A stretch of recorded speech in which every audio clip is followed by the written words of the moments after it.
look at what's in that trailer behind us. This is all going across the Gulf Stream tomorrow. It's not that big a boat. We're going to have to get creative. Yeah, we'll be loading it. We might be, what do they call it, hot bunking? Yeah, we'll be real tight, like me they and do Paul. in the submarines. Every 2 hours, we swap a bunk for steering. Yeah. We'll figure it out. Here I am in Orlando, just landed. Gonna be staying with my friend Scott tonight. We had everything for the trip to Manowar shipped to Scotty's house in Orlando. I ordered everything from Amazon. It was the easiest way to do it, so I wouldn't have to go around here shopping looking for stuff. Last week and a half he's been getting like boxes upon boxes every day at his door and doing inventory for me. Loading up the truck here, getting her loaded up. We got this great deal. Scott helped me out with this U-Haul, cute little U-Haul, one-way rental from Orlando to Fort Lauderdale. I think it was about 135 bucks. Good deal for, well, 2-day, 1-day rental. We're just loading her up. Lots of stuff. Scotty loading up. So we've got like 150 of these type of storage bins, different sizes, that they needed as they're renovating their homes and relocating stuff. Just a dry place to keep stuff and organized. Next we've got these two 1000 watt Bluetooth wireless speakers and a projection system and a mixing board. This is for the church there in Manowar. They lost their whole audio-visual system, so my church is paying for this and resupplying them with those new audio-visual equipment they need.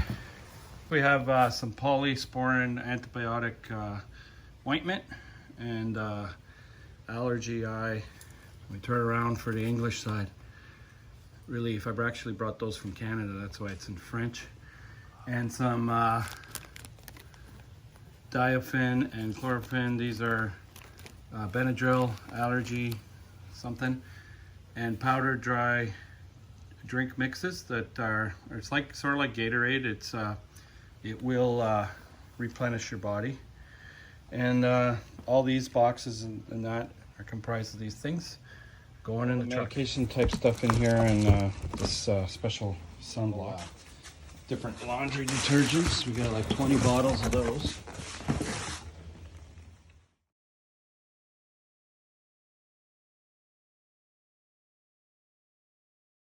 These white magnetic boards that can be used as magnetic boards or white boards.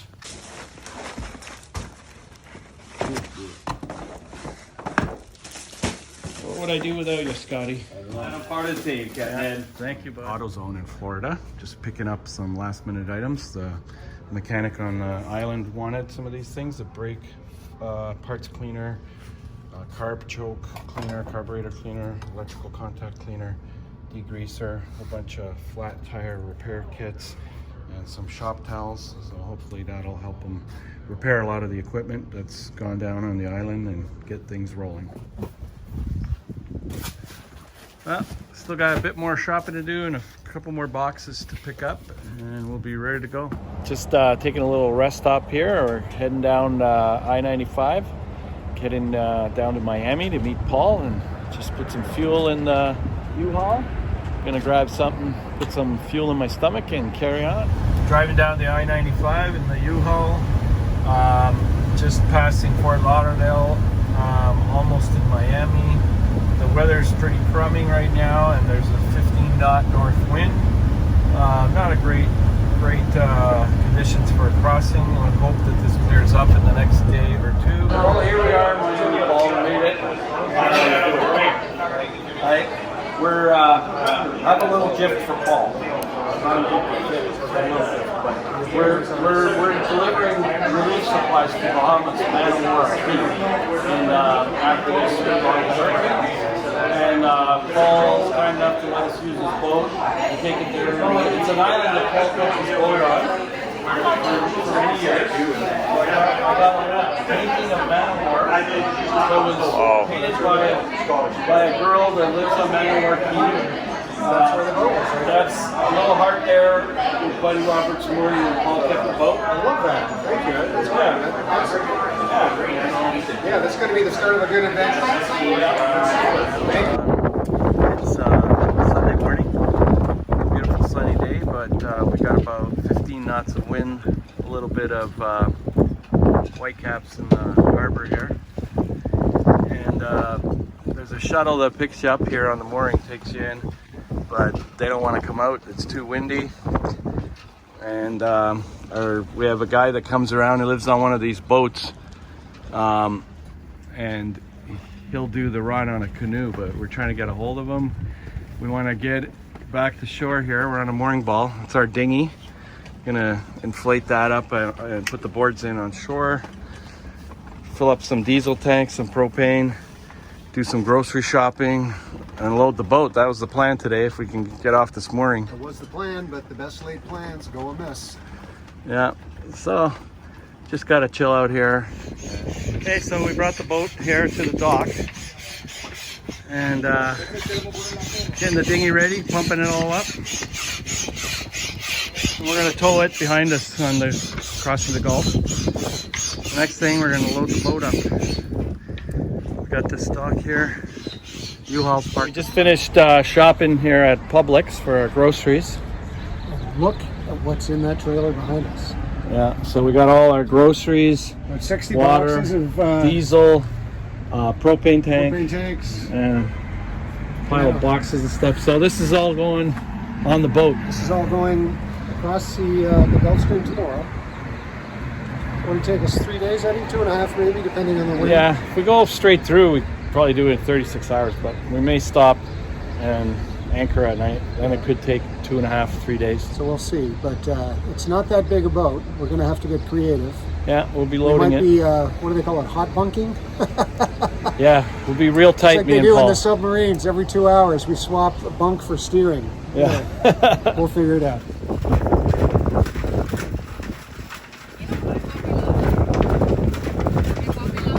Food in here, just putting some more of it away.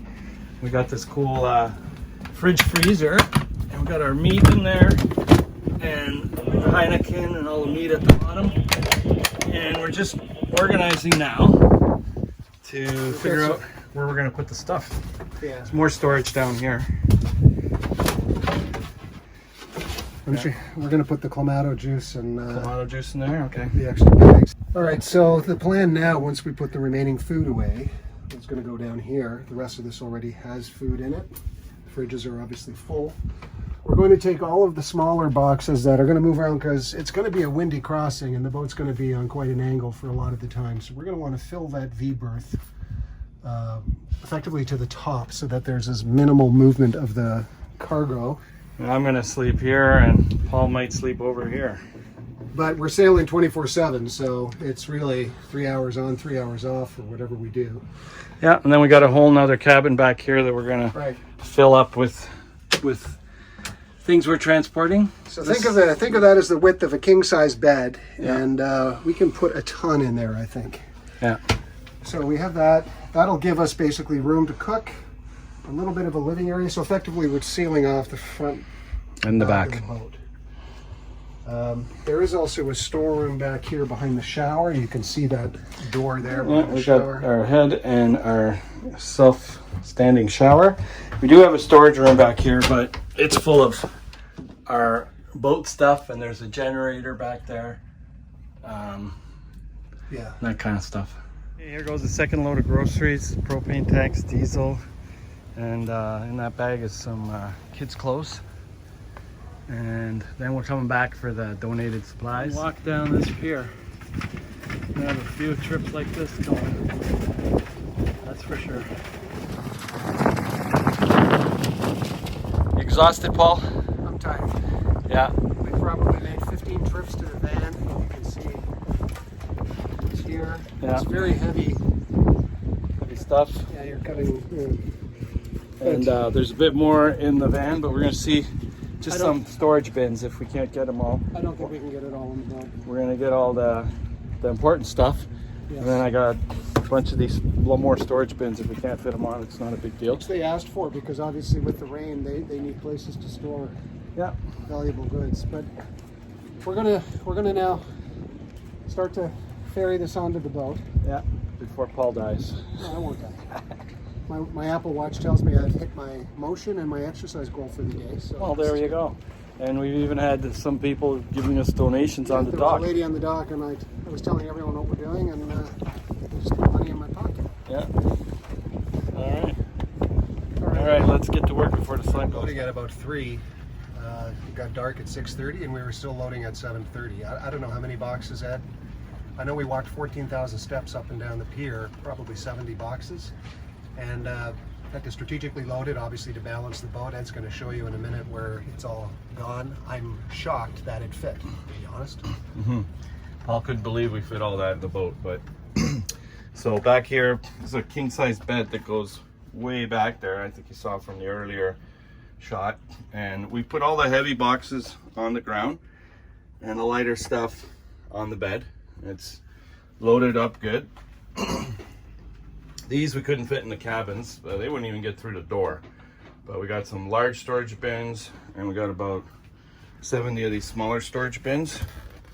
Again, all the heavy boxes on the floor. This is just our personal bags loaded right back to the front of the boat. We just threw some bedding up here while we're going to be getting on our way now. And we're going to be traveling 24/7 for a couple days. I don't know. We haven't decided yet if we're going to stop at night. We'll see how we feel. But one of us will be on lookout. The other one might be sleeping down here. All right. Here I am in Orlando. Just landed.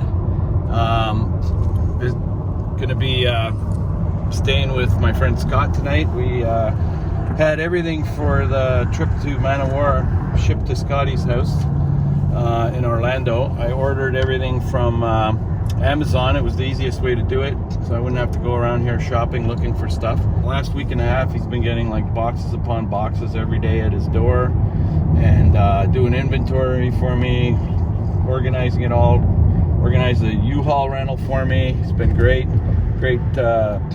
warehouse manager, Scott. Thanks, Ed. I'm happy to be a part of it. Yeah. I can't imagine a better mission to be assigned to. Yeah, couldn't have done it without Scott. Now he's got all the stuff stored there. We're going to load up the U-Haul, spend the night here, and then tomorrow I'm driving to Fort Lauderdale. We're going to load the boat up and get ready to move on. Can't wait to get all this done and see the people at Manowar.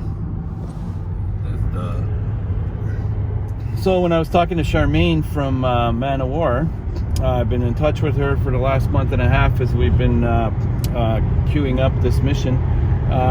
She's been talking to all the folks on the island and the committee there in organizing all this and sending me lists of needed items. And we've purchased all the needed items, just about everything they wanted on their list. I was able to raise just over, let's see, it was 4,500 Canadian dollars, but we've had a lot of American donors as well, and I think it's around 3,500 American dollars on GoFundMe, and then got another roughly 3,500, $4,000 US from my church, and then we had some other items donated by different organizations. All the churches' Bibles and things were wiped out, so the American Bible Society had donated 100 Bibles, and those will be used throughout Manowar, Green Turtle, and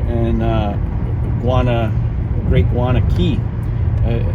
Also, some the hymn books that we picked up were purchased by my church, and then there's the Abeka Learning System school books that they had previously purchased that were destroyed, and Abeka donated them back that they had purchased. They replaced them for them at no charge, and they used that in the schools there.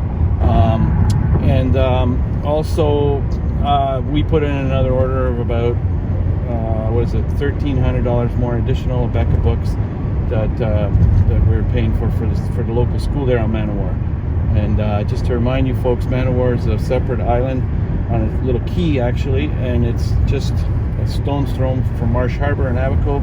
300 people live on that island, and that's where we're heading with these supplies, and we're gonna you know, the whole island will be able to have use of what's needed there. We got a lot of school supplies and different things, some medications and items that are needed by the workers there also that are helping rebuild. Any excess supplies they're going to share with some of the other islands. I mean, we're not some large humanitarian organization with a large boat, so you know, we can only really help out a little bit in a small island. And our exercise was for this island. It's perfect. Both Paul and I used to keep our boat there when it was my boat, and now Paul's for many seasons. So looking forward to going back and seeing the folks there.